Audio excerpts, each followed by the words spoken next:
You know the old story of Gautama and Ananda Tirtha. Ananda Tirtha, out of his own device and deception, he devised it in such a way that he will always be in Gautama's physical presence.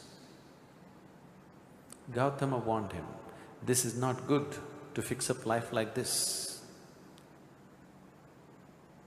You are fixing me up like a wife would fix her husband.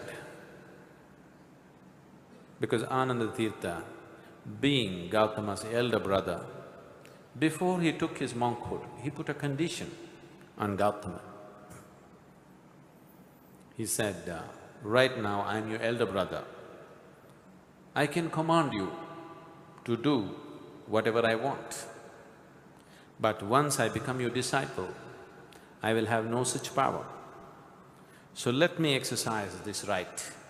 And now I'm telling you, after I become your monk and your disciple, never should you send me away from your physical presence. I must always be in your physical presence.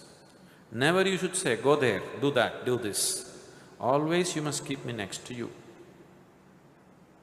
Gautama said, you are trying to fix me up like a wife. Never you should love anybody, never you should do this.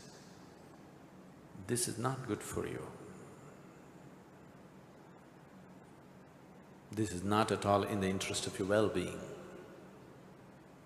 But as an elder brother, you are asking me, and if you insist, I will abide by this. But I'm telling you, this is not good for you. Ananda said, it doesn't matter, but I must be in your physical presence. He stretched it to ridiculous lengths.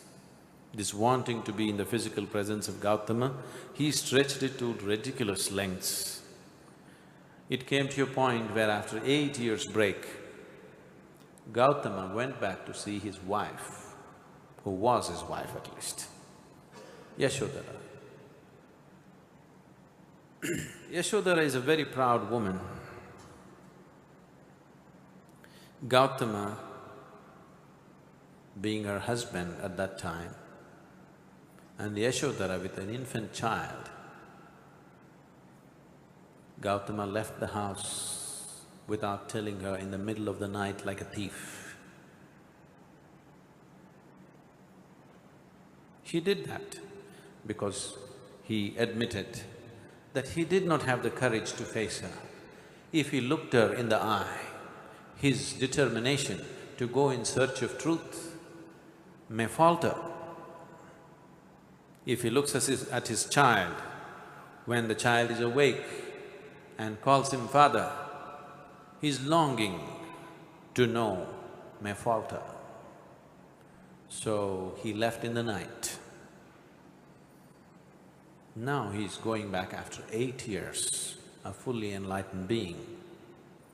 But he's sensitive enough to appreciate the emotions of Yashoda, how she would have felt and how she's still angry with what happened to her life.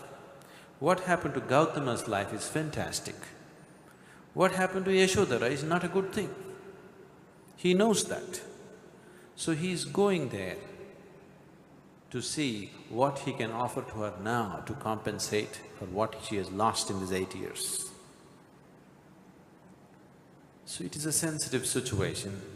So he told Ananda, this once relieve me from the promise that I made you. This is not for myself. For me, she is no more my wife, I've grown beyond those things. But for her, I am still her husband who deserted her without telling her, without giving a warning about it. So this is a sensitive emotion for her. She's a proud woman. It is not good for you to be there. Ananda said, you must keep your promise.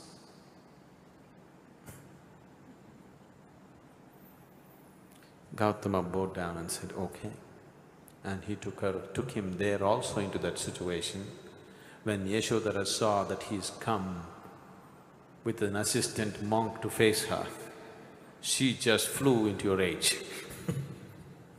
Gautama knew this. He said, "This once relieve me of this promise that I made.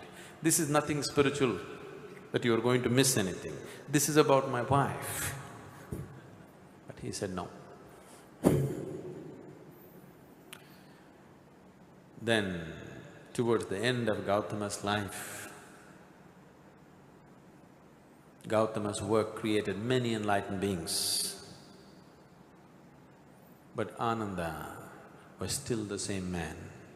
One service he has done for us is, he recorded everything, events that happened according to his understanding.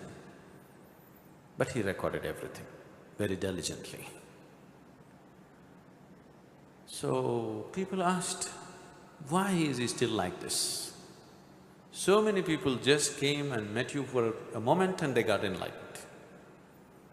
They have transformed themselves in so many ways.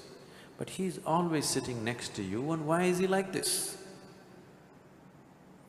Gautama just said, a spoon cannot taste the soup.